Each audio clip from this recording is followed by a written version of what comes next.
What is the real link between the red heifer and the rebuilding of the Third Temple? Why has the search for it been so crucial since the 1980s, and how does it all tie into the New Testament? What should Christians believe about the temple's restoration? Join us today as we uncover the mysteries that could change Israel's future and the world.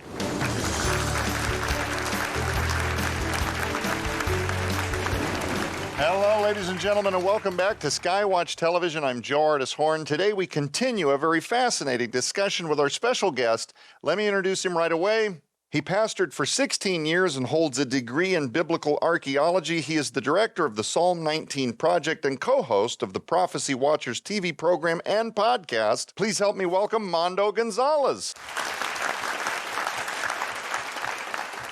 You know, last week, if you missed the program, go back to the archives, wherever it is that you watch SkyWatch Television. Derek would, of course, tell me at this point, cue the mobile app, cue the mobile app.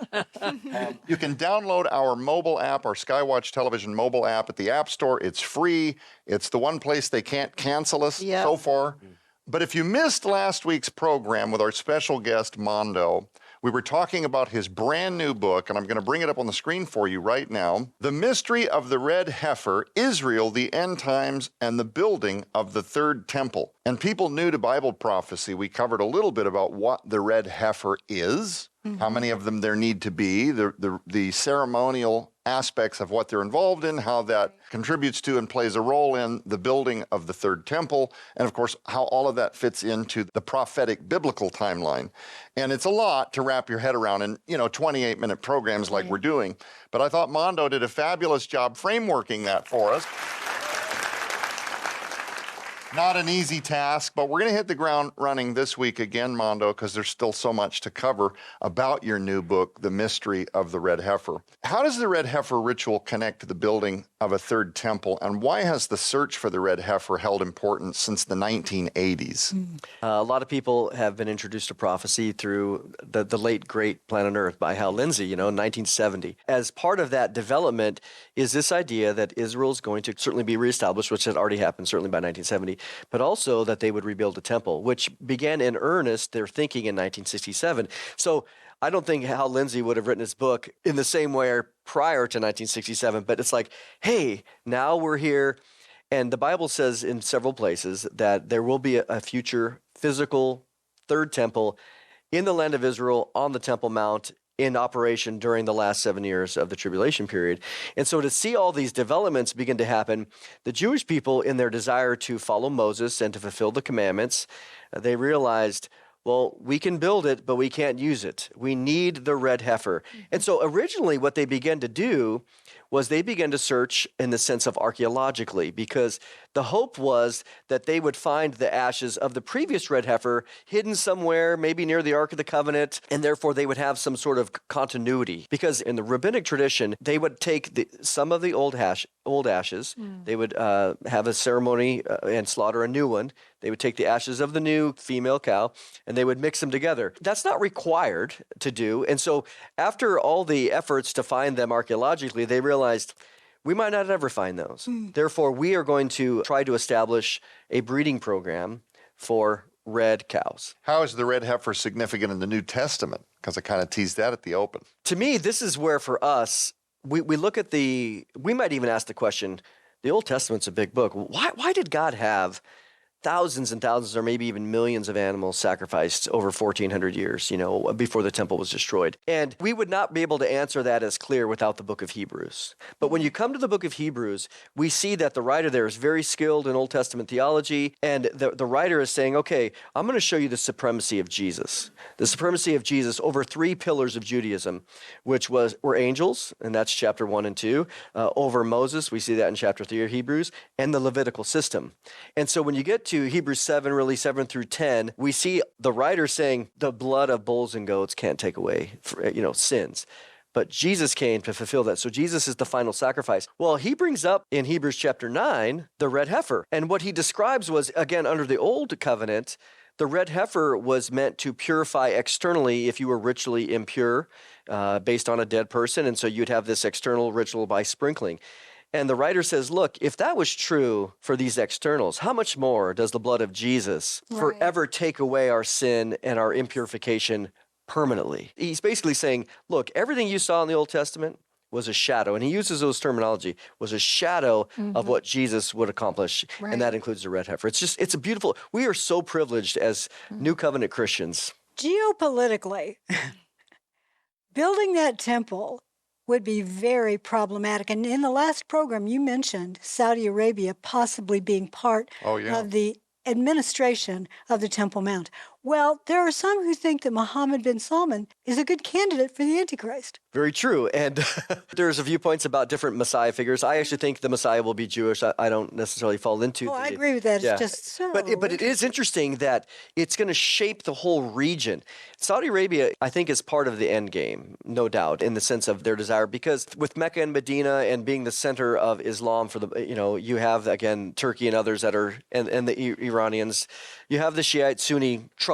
But they so much desire to be a part of that. And for them to come in and establish their sovereignty over all of it and to participate with the Jewish people. You look at the new leaders, the young leaders, as you mentioned, of Saudi Arabia, they're not as radical in a disassociation with Israel as we've seen in the past. So to see all this coming to play right now with Abrahamic Accords and other things is extremely fascinating as it relates to timing. One of the things I say in the book is that, we're not making this stuff up. I mean, we're not just reading into it. Not only do you have a convergence of prophetic signs in all of the areas, but just under the temple, the Third Temple movement, even under that umbrella, you have all of these things converging together. The political nature of the government, the changing views of the rabbis about the Temple Mount, again, the Abrahamic Accords, the other external things, the search for the red heifer, the Temple Institute, all of these things are coming together and you go, well, why now? Yeah. Again, we're not making this up. We're living in very fascinating times. And this has been ongoing for a long time. And this is one of the reasons I believe that the Temple Mount is exactly where the rabbis believe it is. I know there's some who believe that the Second Temple was actually in the city of David or somewhere else.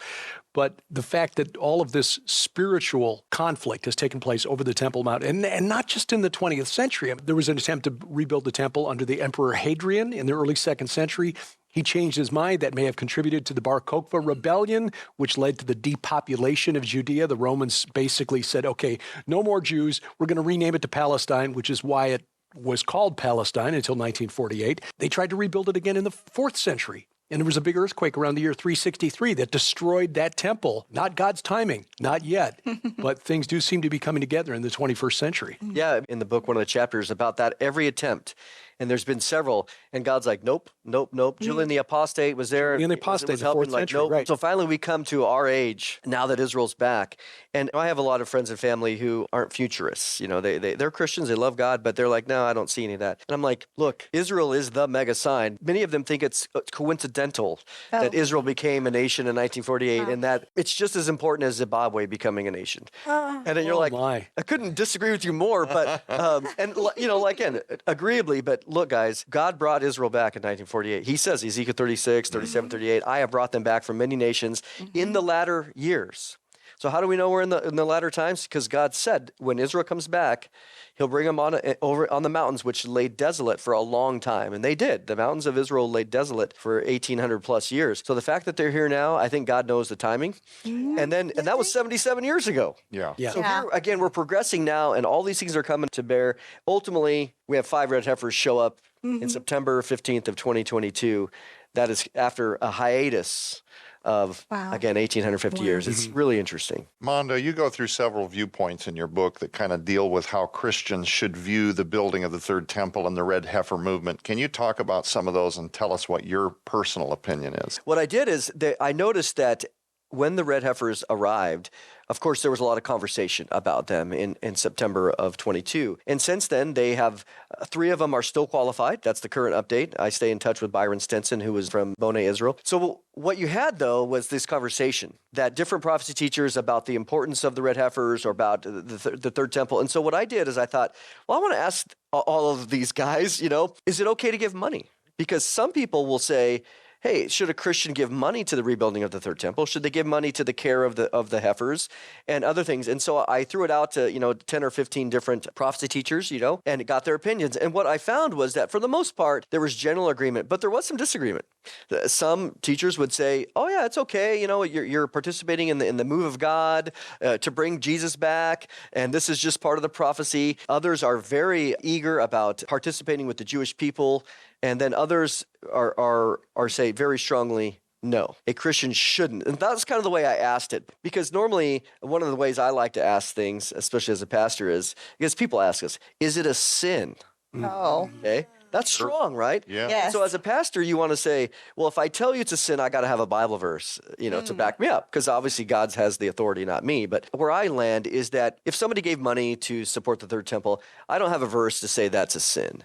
But all I can tell you is would I do it? And I would not. I wouldn't do it because if I gave money, and I would give money to Jews for Jesus. I'd give money to chosen people in order to see that money be used to preach them the gospel so they get saved. Right. Because what do we know? We know that this temple is keeping them from seeing Jesus. It's like reading John 5 all over again.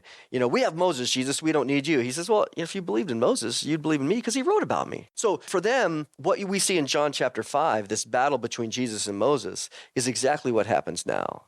And so for them, they don't even consider Jesus. And so as they move forward, why would I want to donate to something that's going to keep them in darkness? And we know as well that they're going to be duped by this coming Antichrist figure who's going to allow them to re-embrace Moses, build the temple, and he's going to come in, and we know in the middle, and desecrate it and declare himself to be God. And there's no salvation there. So I think in my mind, if I'm going to invest in something, I'd rather see them vested in the gospel, which is their only way of salvation. Are you able to try to reconcile the varying interpretations and opinions with Christians and their different communities regarding the support for the red heifer and the temple movements? This might be good. Derek, I mean, you wrote in the book. Share your thoughts on it. If you're asking me today and where I am today, I think I would be in agreement with you. We very much support the people of Israel. You can see on my lapel, I not only have the exactly. flags here, I've got a shekel, which was turned into a pin. And we believe, as you do, that if we're going to donate, let's donate to Bridges for Peace. Is a ministry that we visited in Jerusalem while we were there. We are not going to argue with our Jewish friends over this particular topic, but if they ask, I would just, here's where we stand as Christians. We do not need a third temple because our high priest is standing at the right hand of God. Yeah. And he's from the tribe of Judah, not the tribe of Levi. So there's been a change in the priesthood. And as we see in Hebrews chapter 7, with a change in the priesthood, there's a change in the law as well. So the law that requires you to build that third temple is now null and void as far as we are concerned as Christians. I heard a really good explanation from this, a young apologist named Wesley Huff, who's been in the news quite a lot lately for a rather interesting interaction he had with an atheist or a New Ager. But he said, look, the law does not save you. The law is like a mirror that shows you how dirty you are. It does not clean you up. Right. It is Christ and the blood of Christ that cleans you up. So that's my view as a Christian. Yeah, and at the end of the day, there are those that we probably won't reconcile it. I mean, they're gonna say, yeah, I support the building of the third temple. I think the struggle that I have is just interacting with the book of Hebrews as well as Matthew. We know that the veil was torn. Yes. From top to bottom, and therefore the way is open. So to try to replace the veil, it's contradicting exactly what God spoke. So it's one thing for mankind to do their machinations about things, but when God rips the veil, according to Hebrews, and shows us that the way is open, the new and living way through Jesus the Messiah, that is crystal clear. So anything else is backwards. We know we can't argue anybody into the kingdom. We just say, hey, look, this is what it is, and if you ask my opinion, look, there's no salvation in no other name except Jesus. Yeah. Right. End of the story. Yeah. Yeah. In your view, Mondo, are there some common misconceptions or misunderstandings surrounding the red heifer ritual, of course, and its significance in end times Bible prophecy? Yeah, there's a couple that come up quite often, and one is not understanding the spiritual nature, because I try to anticipate objections. I appreciate them, actually, and because they're good questions. Well, don't you know, Mondo, that in 1 Corinthians 3 is an example that the church is called the temple? It's true. The body is called the temple. John chapter 2, Jesus said his body was a temple. But the problem is they're taking this figurative use, which it is there in very rare, but it's a rare instance, okay, of the 44 times that the word is used. And they try to apply that to the rest of it. And you're like, hey, look, you have to look at it, everything in context. And so once you explain that, you're saying, how do you have an altar and you're measuring the temple in Revelation 11? How is that figurative? Especially if our body, is the Antichrist sitting in the temple of God, declaring himself to be God in my body? Right. You know, if I force it on that, it just doesn't work. So context is king in interpreting the Bible. And that's one area. The other one, too, is it kind of goes back to that, just our previous discussion, in that how could you be excited about the temple being built? And just go, well, wait a minute. Let me tell you, again, what I'm really excited about. I'm not excited about this in a very narrow sense.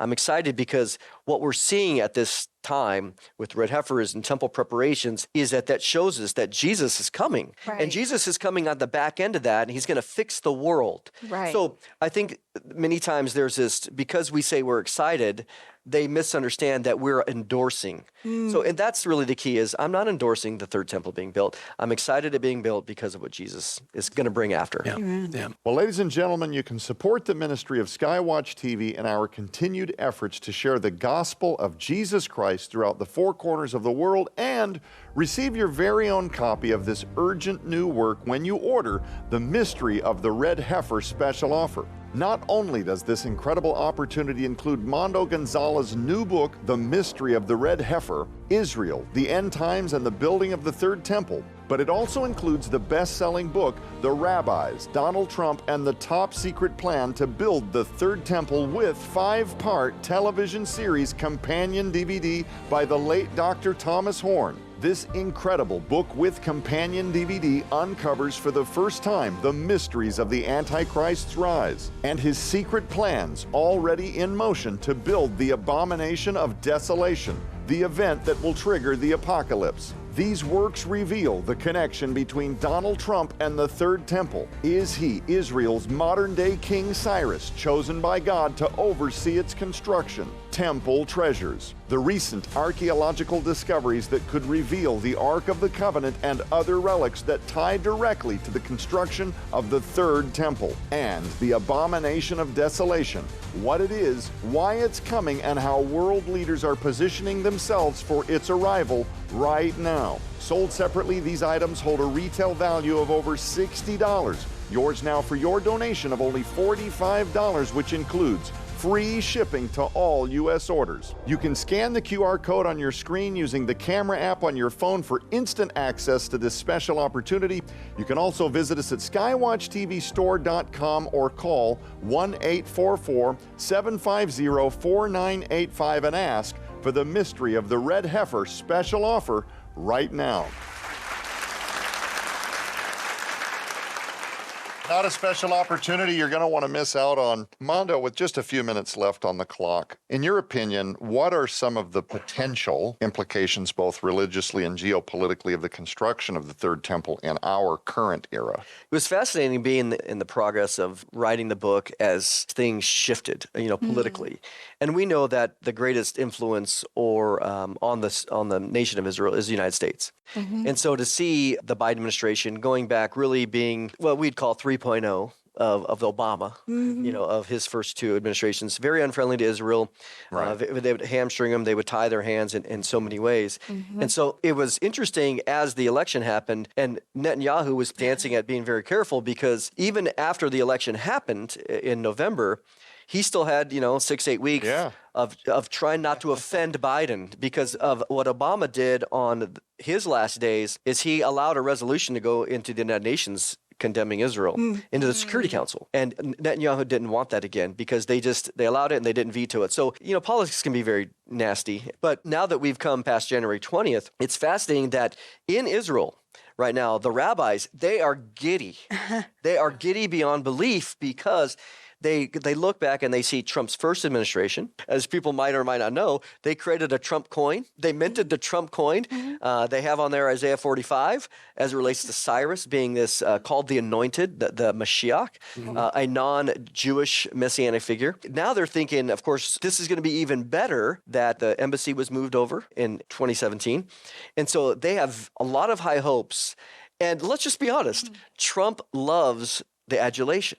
Like it or not. Yeah. Hey, I follow his Telegram channel. And so he's very complimentary about his victories, you know. When they make these coins, they feed to his ego. Of course. It is just what it is. And so I think his natural bent is to help them even more. And so they know that. And so if you look at their writings that they're coming out now, they really believe this is the time. Yeah. At least the next 4 years, and possibly even immediately as it relates to the red heifer ceremony. Because once Hamas, that whole thing kind of gets solidified or cleaned up to some degree, and we know so far that we're in the midst of this ceasefire, and Trump has said quite clearly that he has no room. He's acknowledged there's no room for Hamas. So Israel's now going to become emboldened, not only from a political perspective, but remember, this is the most religious government in the history of Israel. Itamar Ben-Gvir, the security minister, has been very vocal about going onto the Temple Mount and other things. So in the regard of, I would say this, that even last year, when they were anticipating having the ceremony on the Mount of Olives, that stopped because of political situation. From this point forward, there's going to be no better optimism to have the ceremony take place than in the next 4 years. And for them, sooner the better. Do you know I have a picture of your dad holding that coin? Wow. I do. No, I don't think I've ever seen it if you do. I do, because we did a program about that. He was on the old set, and I asked if I could get a picture of it. Oh, my word. Interesting. The little blue red. The old Oh, set. my word. Yeah. I'll have to see. You'll have to make sure I get a copy. I'll send it to So, you. but we can vouch for the excitement in Israel because we were there in 2018, which was the 70th anniversary of Israel's independence. And on the first day that the U.S. Embassy moved, you know, we were there on the bus. We were the first busload to see the sign that says U.S. Embassy this way in Jerusalem. Thank you, Mr. And there were parties in the streets going on right there. Donald Trump has been more popular among the people of Israel than among the people of the United States. And this has been true. Our friend Avi Lipkin, as you know, says Israel's 60% conservative, 20% Arab, 20% socialist. It's just that the socialists run the judiciary and the military. But the people of Israel, 60% of Israel, very, very pro-Trump. Yeah, they talked about him even beating Netanyahu in a race. You know, Mondo, we've only got a few minutes left on the clock. One of the things you deal with in The Mystery of the Red Heifer, your new book, at the crux of this whole discussion, it's basically that God really, really does have a plan, newsflash, for the people of Israel and, of course, the Jewish people. What is it that you want those watching this interview to take away the very most? My heart really is to persuade Christians who love the Lord to move away from replacement theology, or they like to say fulfillment theology, Yes. and to embrace a future for Israel because of what it says. The gifts and the calling of God are irrevocable. We know in Romans 9 and Romans 11 that they are beloved. Now, it does say in Romans 11 that as it relates to the gospel, they're enemies. But as it relates to the election, they're still beloved. Not past tense, it's present tense. Right. So when we think about the future of Israel, we also look and we recognize, and I talk about this in the book, that we need to be honest. We're truth tellers. So when people talk about the state of Israel, as an example, is one of the biggest promoters of LGBTQ. We don't deny that. God is not pleased with the nation of Israel, but there still is people. It's like when we look at the nation of Israel today and its behavior, it's like reading the book of Judges. Right. Yeah, it's no different. Exactly. You know, there was no king. Everybody did what was right in their own eyes, right? So when we look at that, and they didn't cease being God's people just because they were rebellious in the book of Judges, or all the way down to the Babylonian captivity. So as we look at this, it's important when we see these developments happen, as Christians, we need to be able to nuance very careful to defend and support Israel's right to be in the land, but also to say, in one sense, do they deserve to be there? No, they don't deserve to be there. Deuteronomy 9 tells us they never deserve to be there. It's because of God's kindness and his grace and his promises to Abraham, Isaac, and Jacob. He says that very clearly. It's not because of your righteousness am I bringing you in. So if we nuance those things carefully, we can help people to say, hey, look, we're not blindly just defending everything that happens. But remember, God has a promise for them. And we know that the purpose of the tribulation period, one of that purposes, not only for the rest of the world, but specifically the 7th week of Daniel, is to see them come to salvation. Amen. Right. And that's what we're seeing. These developments are there because the goal is they're going to call out to Jesus. He said, you won't see me again until you say, blessed is he who comes in the name of the Lord. Amen. Wow. With just a couple of minutes left, Mondo, what insights do you hope readers will gain from your book regarding the red heifer ritual and its broader implications on biblical prophecy? Again, I wasn't raised a Christian. I was an atheist at one time in college, and I'm so glad God developed prophecy in my life, because you see this in Isaiah 41, Isaiah 44, other passages. God says, hey, look, world, there's a lot of alleged holy books, the Quran, Mormon, Vedas, you name it. There's one book that stands out, and God says, I'm the only one. I know the end from the beginning. Let's bring everybody together. Let's have them predict the future.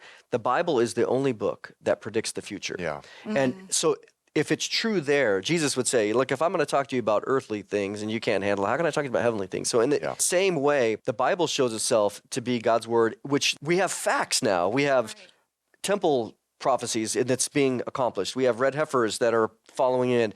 We have all of these things. And if this is true here, then it should point us that salvation is found in Jesus alone. Yeah. And to me, that's the beautiful thing. That's what God says. I'm going to give you an objective way to establish which spiritual reality is accurate. And we know there's thousands of prophecies in the Bible. But for us, we tend to be, well, what can I see in my own age? Well, here we are. Yeah. Here we are. Yeah. Amen. Well, with about 30 seconds left on the clock, Mondo, where can people that want to learn more about your ministry go? The best place is prophecywatchers.com. We have a lot of different things. We have apps and everything. But if you go there and you see where to find us, you'll see the whole list of things of where to find all of our work. We love Mondo Gonzales here at SkyWatch. You do such a great job hosting that program, and we love our friends at Prophecy Watchers. Yes, we do. Unfortunately, we're all out of time. Ladies and gentlemen, for everybody here in studio, everybody on panel, Mondo, thanks again for being here this week. I'm Joe Artis Horn. Keep your eyes on the prize, which is Jesus Christ. We'll be back.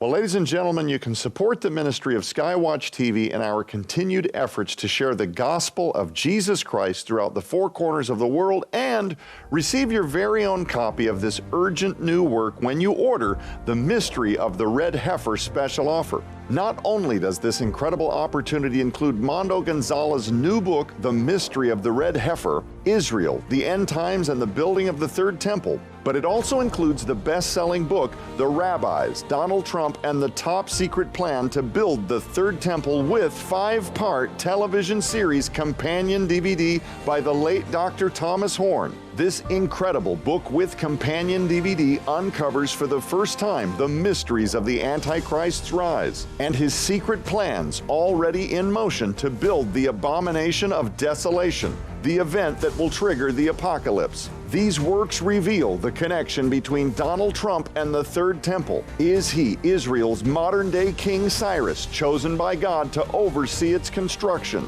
Temple treasures. The recent archaeological discoveries that could reveal the Ark of the Covenant and other relics that tie directly to the construction of the Third Temple. And the abomination of desolation. What it is, why it's coming, and how world leaders are positioning themselves for its arrival right now. Sold separately, these items hold a retail value of over $60. Yours now for your donation of only $45, which includes free shipping to all U.S. orders. You can scan the QR code on your screen using the camera app on your phone for instant access to this special opportunity. You can also visit us at skywatchtvstore.com or call 1-844-750-4985 and ask for the Mystery of the Red Heifer special offer right now.